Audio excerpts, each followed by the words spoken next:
রাজ্যে চালু আয়ুষ্মান ভারত প্রকল্প, কারা এই প্রকল্পের সুবিধা পাবেন? যাদের আয়ুষ্মান ভারতের নাম নেই তারা কি স্বাস্থ্যসাথী কার্ড দিয়ে চিকিৎসা করাতে পারবেন? এ নিয়ে অনেকের মনেই নানান প্রশ্ন, যা দূর করতে নতুন গাইডলাইন প্রকাশ করেছে রাজ্য সরকার। প্রশ্ন হচ্ছে যে আয়ুষ্মান ভারত প্রকল্পে সুবিধা পাবেন কারা? একজন রোগী যে কোনো হাসপাতালে রাজ্যে সেখানে গেলে প্রথমে তাকে আধার কার্ড দিতে হবে। আধার কার্ডের যে নাম্বার, সেই আধার কার্ডের নাম্বার সেখানে যাচাই করা হবে। যে ডেস্ক থাকবে আয়ুষ্মান ভারত, স্বাস্থ্যসাথী, মুখ্যমন্ত্রী স্বাস্থ্য বীমা যোজনা, যে ডেস্ক থাকবে সেখানে আগে সেখানকার কর্মী আধার কার্ডের নাম্বার যাচাই করবে এবং সেখানে টিএমএস অর্থাৎ ট্রানজাকশন ম্যানেজমেন্ট সিস্টেম বলে একটা পোর্টাল থাকবে, সেখানে এই আধার কার্ড নাম্বার দেওয়া হবে এবং পোর্টালই জানিয়ে দেবে আয়ুষ্মানে চিকিৎসা করা যাবে কিনা, আপনি আয়ুষ্মান কার্ডের যোগ্য কিনা সেখানে জানিয়ে দেবে। যদি আয়ুষ্মান কার্ডের যোগ্য হন, সঙ্গে সঙ্গে আয়ুষ্মান কার্ড প্রকল্পে আপনার চিকিৎসা শুরু হবে। এখন অনেকের মনেই প্রশ্ন, যদি আয়ুষ্মান ভারত কার্ড না থাকে তাহলে কি হবে? উত্তর দেখুন। আয়ুষ্মানের যদি যোগ্য না হয় তাহলে সেখানে দেখতে হবে যে তার স্বাস্থ্যসাথী কার্ড আছে কিনা, স্বাস্থ্যসাথী প্রকল্পের অন্তর্ভুক্ত কিনা। রাজ্য স্বাস্থ্যমন্ত্রী শারদত্ত মুখোপাধ্যায় আগেই জানিয়েছিলেন যে আগামী 2 থেকে 3 মাস এই স্বাস্থ্যসাথী প্রকল্প চলবে। অর্থাৎ যিনি আয়ুষ্মান কার্ড যার নেই বা যিনি আয়ুষ্মান ভারত প্রকল্পের যোগ্য নয়, দেখা যাবে এই পোর্টালে সঙ্গে সঙ্গে তার যদি স্বাস্থ্যসাথী কার্ড থাকে তাহলে সঙ্গে সঙ্গে স্বাস্থ্যসাথী প্রকল্পে তার চিকিৎসা শুরু হবে। আর যদি আয়ুষ্মান প্রকল্পের যোগ্য না হয় কেউ, তাহলে কি হবে? আয়ুষ্মানের যোগ্য যদি কেউ না হয় তাহলে মুখ্যমন্ত্রী স্বাস্থ্য বীমা প্রকল্পের সুবিধা মিলবে।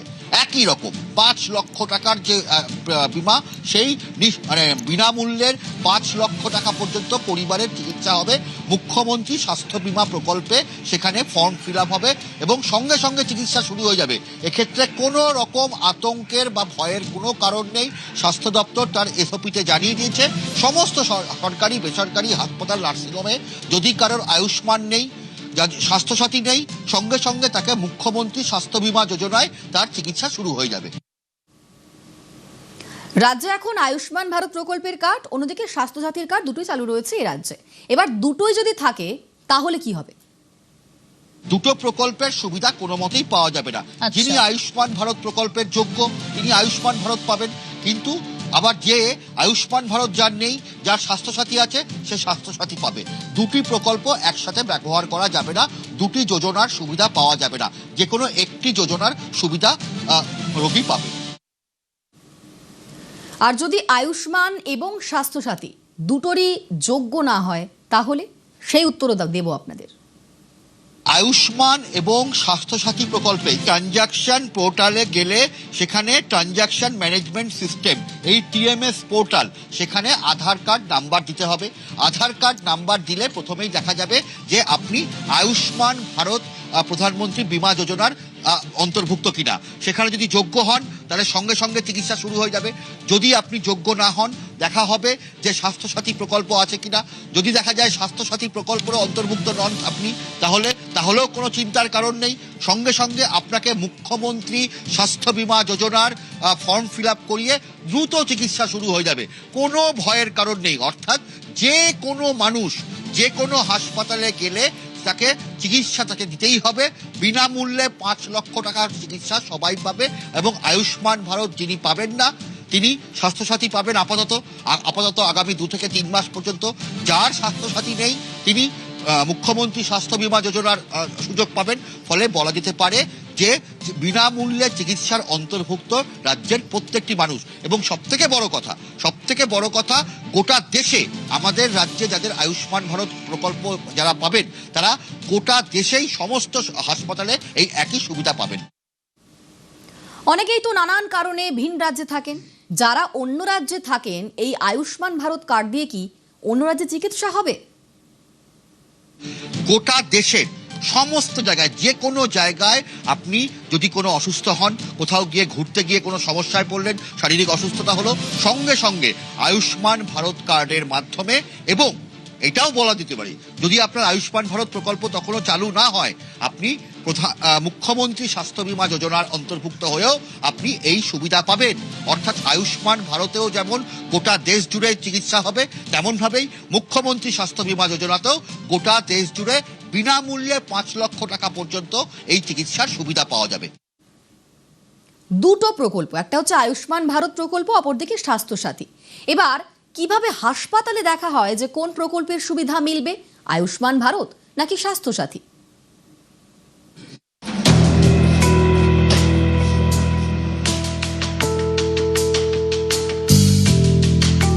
আয়ুষ্মান ভারত নিয়ে যাতে কোনো বিভ্রান্তি না হয় তার জন্য স্বাস্থ্য দপ্তর একটা এসওপি জারি করেছে। সেই এসওপি কিভাবে কাজ করছে, মানুষের ভেতরে কোনো আতঙ্ক ভয় যাতে না বাঁধে তার জন্য আয়ুষ্মান ভারতে যিনি যোগ্য তা তিনি আয়ুষ্মান ভারতেই চিকিৎসা পাবেন।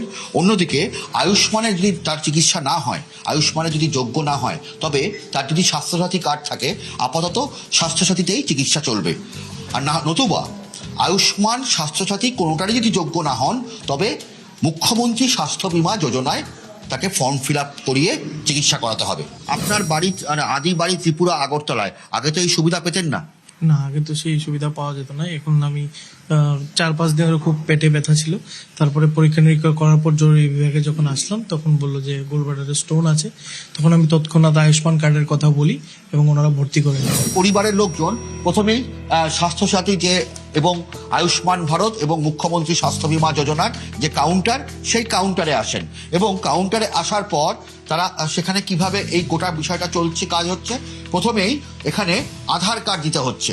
আধার কার্ডের নাম্বার দেখে যে টিএমএস পোর্টাল, সেই টিএমএস পোর্টাল অর্থাৎ ট্রানজাকশন ম্যানেজমেন্ট সিস্টেম পোর্টাল, সেখানে আধার নাম্বার পুট করা হচ্ছে এবং আধার নাম্বার যেই সাবমিট করা হচ্ছে দেখা যাচ্ছে the beneficiary may be eligible for the Mukhyamantri Swasthya Bima Yojana subject to outcome the verification process. যে কোনো পেশেন্ট যখন ফার্স্ট ভর্তি হতে আসেন তখন গভর্নমেন্টের যে টিএমএস পোর্টাল আছে সেই পোর্টালে ফার্স্ট আধার কার্ড দিয়ে চেক করা হয় যে উনি আয়ুষ্মান ভারতের এলিজিবল কিনা।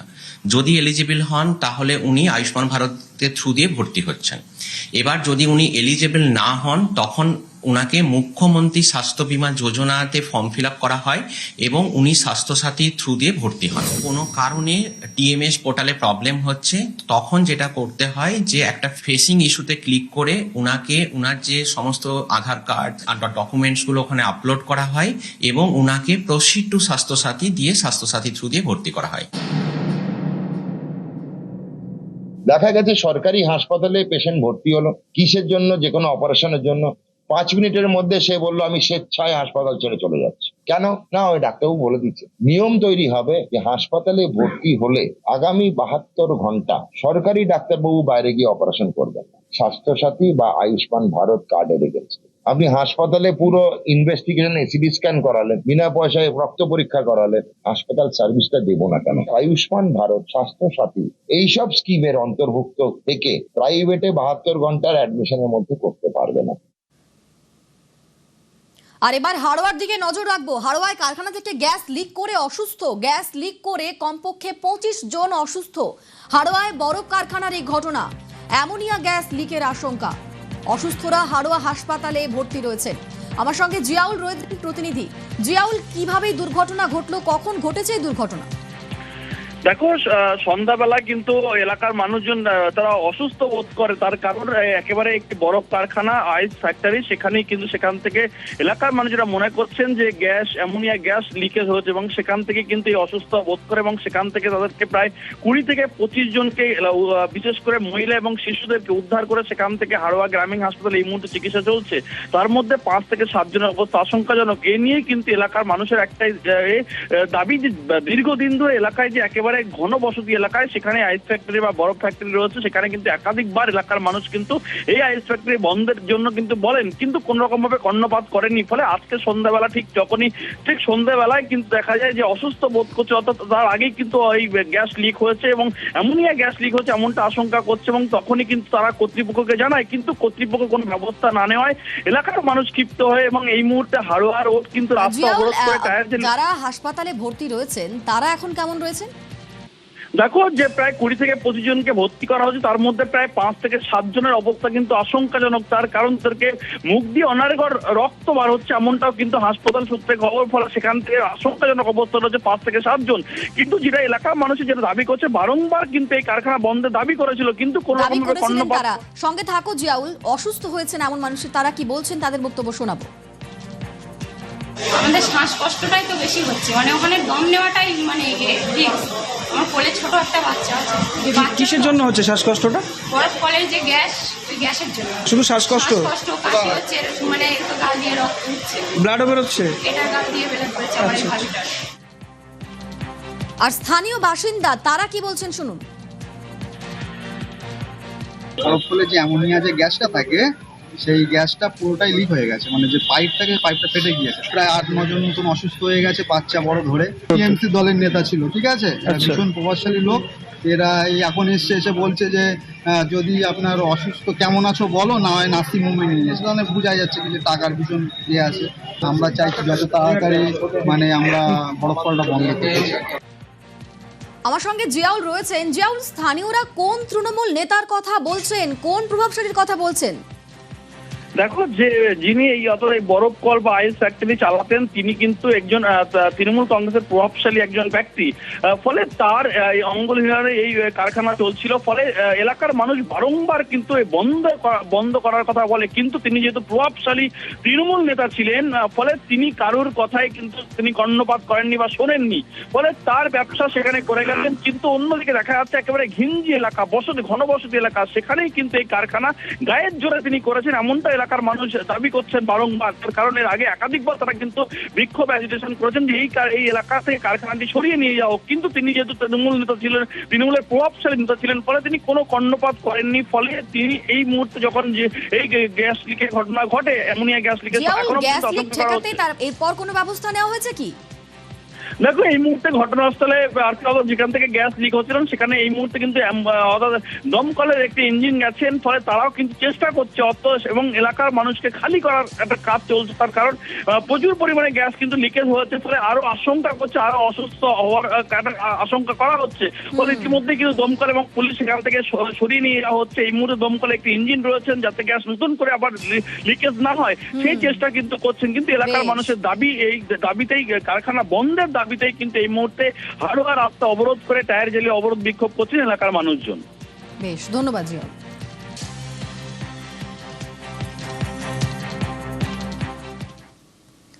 যাদবপুর কাণ্ডে সোমবার বৈঠক করবেন যাদবপুরের উপাচার্য। যাদবপুর থানায় ইতিমধ্যেই অভিযোগ দায়ের করা হয়েছে, আর ঘটনার সময়ের সিসি ক্যামেরার ফুটেজও সংরক্ষণ। সোমবার সব পক্ষকে নিয়ে উপাচার্যর বৈঠক।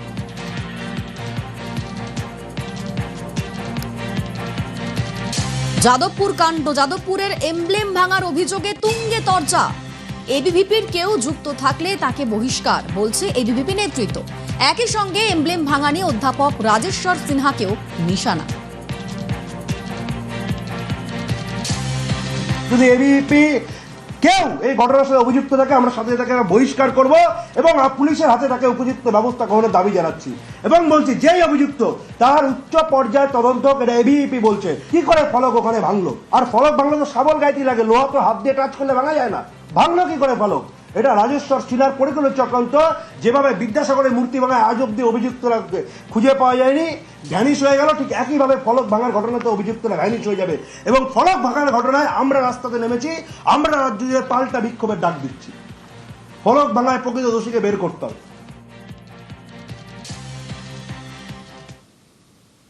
কখনো রাস্তায়, কখনো হাসপাতালে, কোথায় কিভাবে কাজ চলছে, কোথায় বেনিয়ম, ময়দানে মন্ত্রীরা।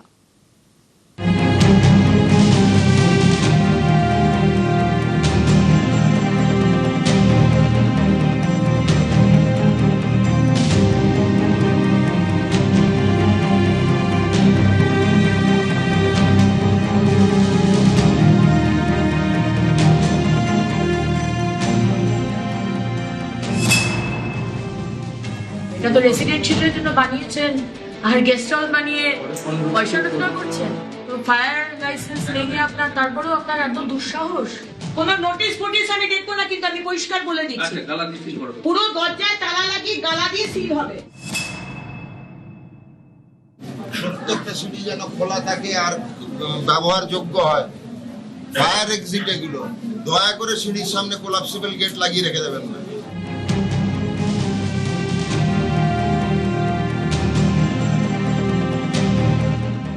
মাত্র 3 মাসের সরকার, দায়িত্ব পেয়ে অফিস ছেড়ে ঘন ঘন ময়দানে মন্ত্রীরা। কোথায় কিভাবে কাজ চলছে, কোথায় খামতি, কোথায় গাফিলতি খতিয়ে দেখছেন সরেজমিনে। ভুল ত্রুটি দেখলে সঙ্গে সঙ্গে ব্যবস্থাও নিচ্ছেন।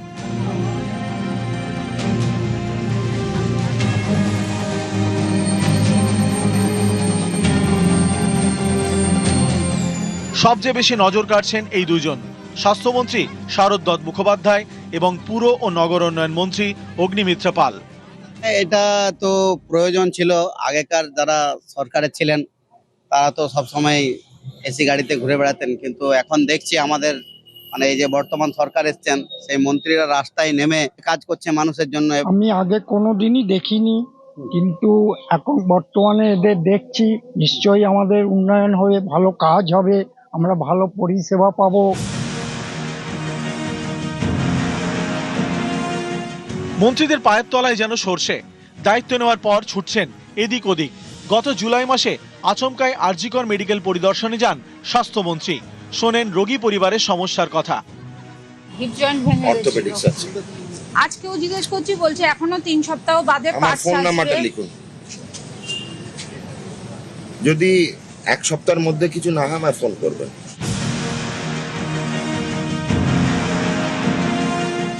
গত বুধবার বিধাননগর হাসপাতালে গিয়ে রোগীদের সঙ্গে কথা বলেন ডাক্তারবাবু স্বাস্থ্যমন্ত্রী, নোট নেন ডায়েরিতে। শনিবার রাতে পূর্ব বর্ধমানের কালনা সুপার স্পেশালিটি হাসপাতালে পৌঁছে যান স্বাস্থ্যমন্ত্রী। টর্চ হাতে ঘুরে দেখেন হাসপাতালের আশপাশ।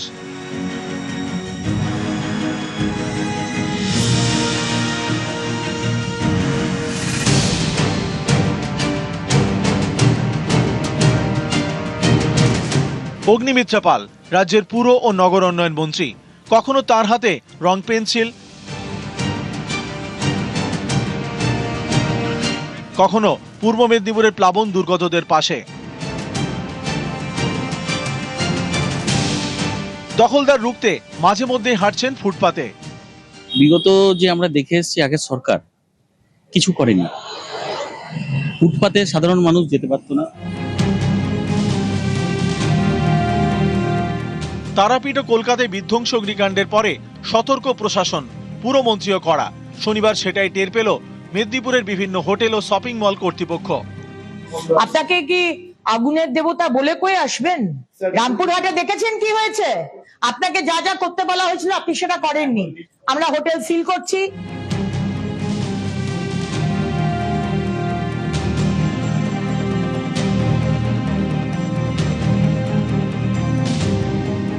সমস্ত কথা উনি নিচে দাঁড়িয়ে থেকে ধৈর্য ধরে শুনেছেন, সমস্ত অভাব অভিযোগ আমরা ওনাকে জানাতে পেরেছেন এবং উনিও আমাদের সমস্ত অভাব অভিযোগ আমাদের সময় ধরে, নির্দিষ্ট সময় ধরে অনেক টাইম দিয়ে শুনেছেন।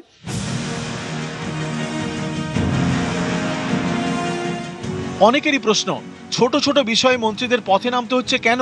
উত্তর দিয়েছেন মন্ত্রী নিজেই। নিজের দায়িত্বটা শুধু পালন করুন, তাহলেই রাজ্য ঠিক মতো চলবে।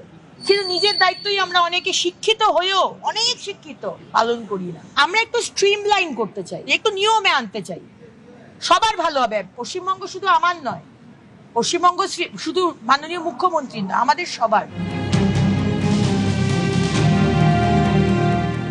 নিউজ 18 বাংলা।